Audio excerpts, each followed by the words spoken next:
you've mentioned, we're talking about the press. Yes. You mentioned something last time to do with like a bill that was passed to do with, what was it exactly? To do with censorship or Yes. something to do with that? Computer Misuse and Cybercrimes Act Yeah. So for Kenya, right? yeah, for Kenya.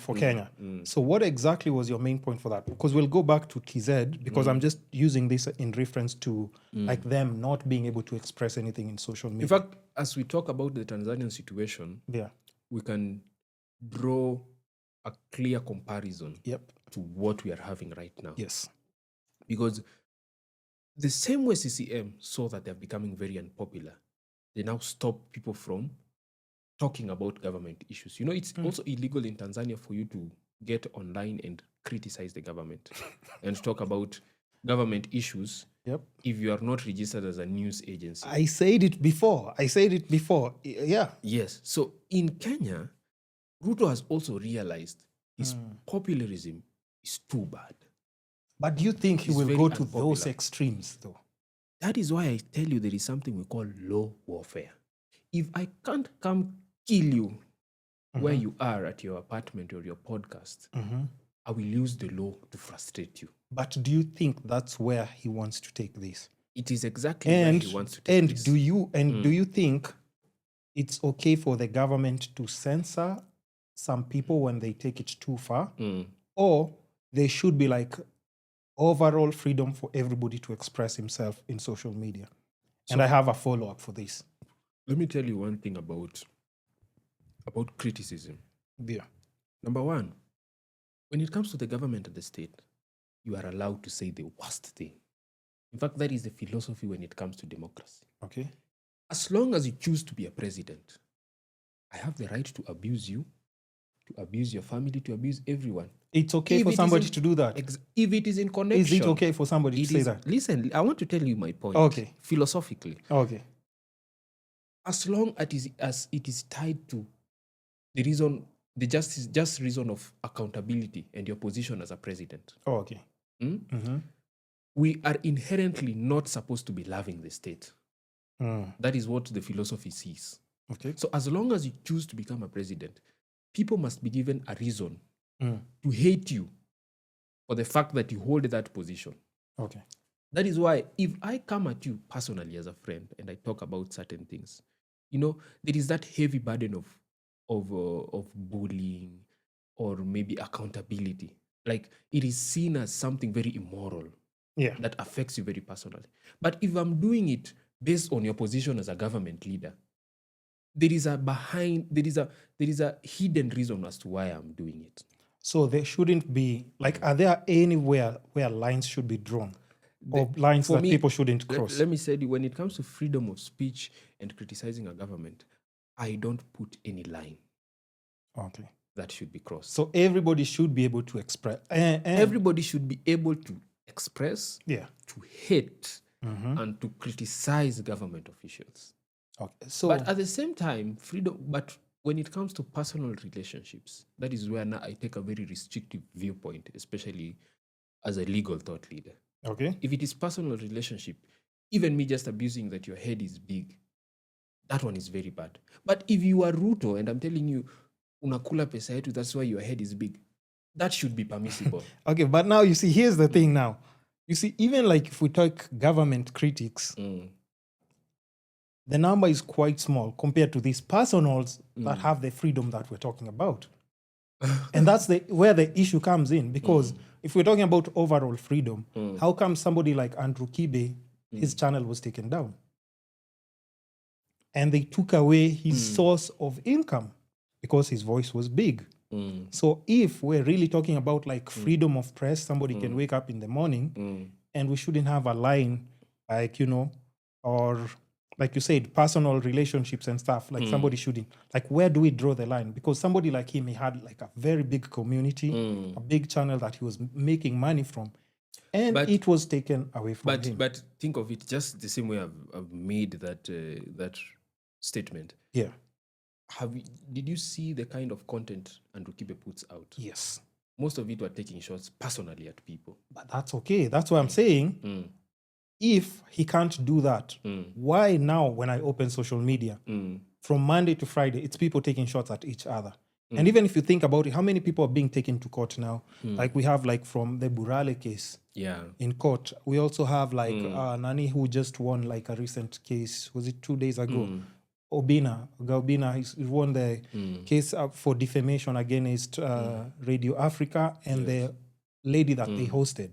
So that's why I'm saying, like, think about like even from Monday to Friday, how many people do you see taking personal attacks at each other because online they think they have the freedom to do so? Like even if you compare to the government, super minimal. Personal shots are taken every other single day. Yes, in fact, freedom of speech, okay, the right or the freedom of speech is limited. Okay, in our constitution we have non-derogatory laws or laws that can never be limited. It's especially in Article 25, very common. Okay. So such as, so government officials and free from torture, rape, unfair, fair judicial process, all those are rights that cannot be limited. But when it comes to something like freedom of speech, there are now limitations that are always placed. So if somebody says something bad about me and I don't like it, and because I know it's not factual, I can be able to take them to court. You can be able to take them to court. But, okay, now when it comes to limitation, it is mostly under the discretion of the law. So despite the fact that the law can provide for certain limitation, like maybe you cannot, be bullying someone, you cannot be instigating, suicide to someone, the law can state for that. But at the same time, it has to be highly interpreted by the court. So if you say that maybe someone said something about me and I feel it's not right, the court has a burden to interpret those facts to make sure that this person was actually lying. Yeah. Okay, the court has a burden to interpret these facts to make sure that the words that were stated can actually cause suicide to this person. You remember the guy who was recording the girlfriend who was threatening to kill herself? Yes. And it became a whole issue. He was taken to court and everything. But finally he was let go. I don't think he was arrested even. Like he just went for... Yeah. It's because even at that situation, the court can interpret that maybe this person does not have the ability to prevent her from doing it. Yeah. And she might even harm you when you're trying to actually stop her. So that interpretation is there. But actually freedom of speech in itself, it is limited. Yeah. That one you're very right about it. There you go. So we can say definitely government officials that's like a lane that the public can have to openly criticize, I guess, with facts. And even they should know, like once they sign up for their job, people can be able to like now criticize like, hey, we were expecting this project to be finished. We were expecting this project or these funds to be allocated for this, and they were not. And now you go with... And they can't just criticize you formally. Yeah. They do it in the most informal ways. Yeah, because like that's not their... They might not use the right articulation for like, we're talking about ordinary mwananchi. That's why you're getting names for the president, Zakaria. That is why you're getting other things. So, if you go to court... and you try to argue such kind of a thing. Let's say the president decides to take Adrian in court because I called him Zakayo.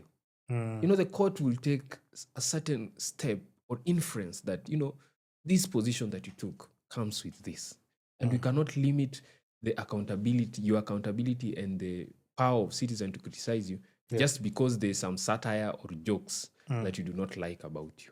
Okay, it makes sense. Also, like sense. Just gives like a little bit of context to what people should know, like which lines to cross and which ones not to cross. Because now there's a very common thing. Once you say something bad about someone, just be ready with the consequences that might come with. Because now lawsuits are flying back and left, and a lot of people are getting payouts. I could say 6 million, 20 million. I'm like, what? This is the period. In fact, I'll be an advocate in 2027. Yeah. Opening my own law firm. I'm loving now the culture that Kenyans are developing. Sue after sue. Yeah.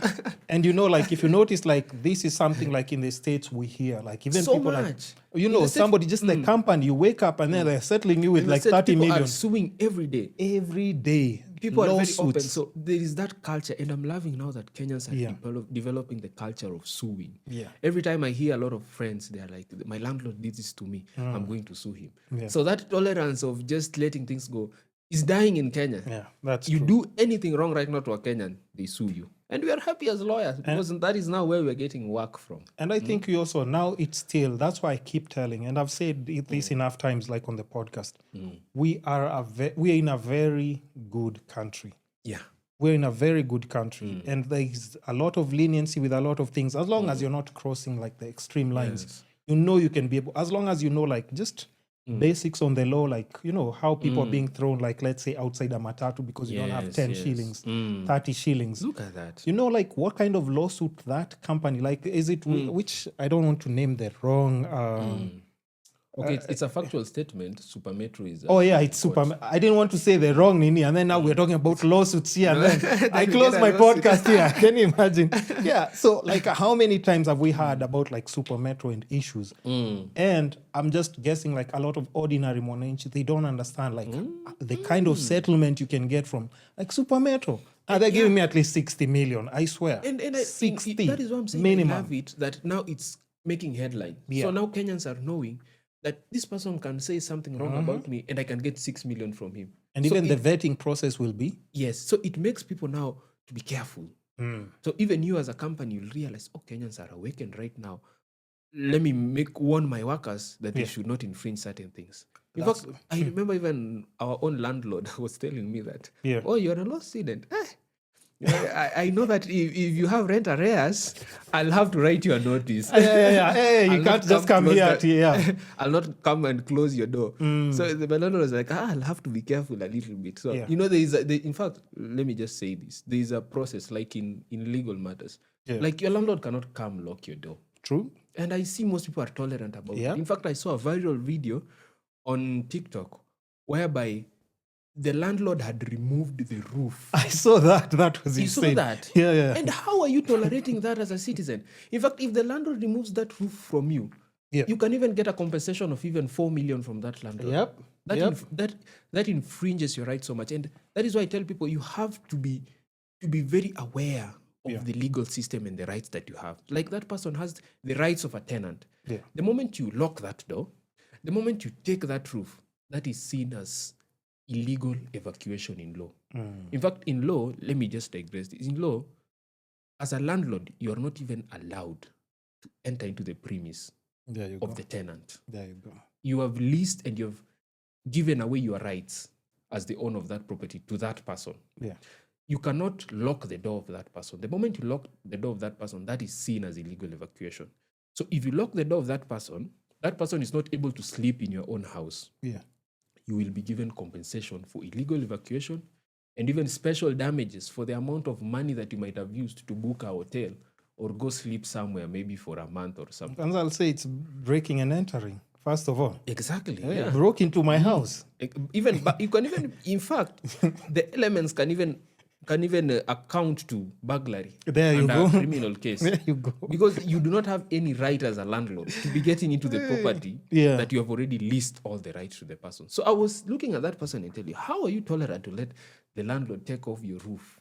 And I think, you know, that's why, like, I think when we do such episodes, it's to inform ordinary Mwananchi to understand. And that's why, like, even in developed countries, like, again, I'll use states as an example because, like, you know, it's top tier when it comes to all these things. Yes. I've never had so many lawsuits than what I've witnessed and just heard, like, from the states. It's crazy.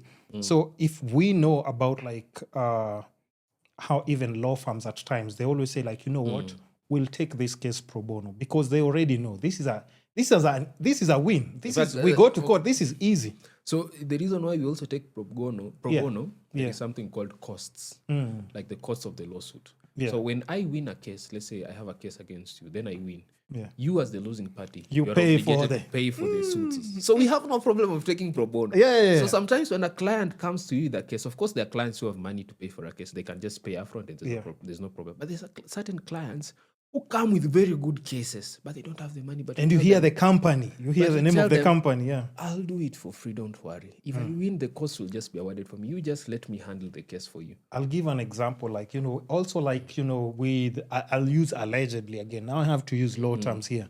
Like how, like, we see online all the time. Bolt has so many incidents. Yes. So many bad incidents. Bolt driver.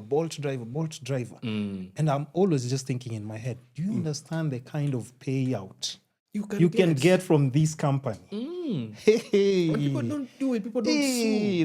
the payout that you would get from these companies. And I'll tell you, like, especially like, let's say if a company is like it's like kind of Kenyan and also tied to an overseas kind of like Yes, company. and overseas. Easy, You can easy get money. I'd rather follow that case for like 5 years, but I know we're settling for like 50 to 100 M. That is what I tell They will everyone. pay In fact, you. They There will was pay. also a certain company Yeah. at the time that we were suing Yeah. on employment issues. And first of all, the company was pretending like, go to court, do what you want to do. They always do that. Yeah. Because they thought that individual did not have the capacity to go to court. Yeah. The moment they were given summons to appear to court, they Paperwork. saw the kind of evidence we had, the recordings and everything. The company had to call our law firm and tell them, can we have an out-of-court settlement? Yeah. Let's settle We this. told them no. What? We already took all considerable measures to try and solve it outside. You refused. You refused. And you thought that we would not go to, my client would not go to court. You know, at that first the client was trying to follow up with the company. But the moment they saw the client went to court, they begged for the out-of-court settlement. So they know. So there you go, guys. You know, with law matters, and of course, this is still in ties to like we're talking from freedom of speech, and we're just talking, and we, you know, it It took like digresses. a bit. We just expound it like a bit, yeah. and then now back to like just, you know, political issues that are affecting like maybe let's say Tanzania, right? You know,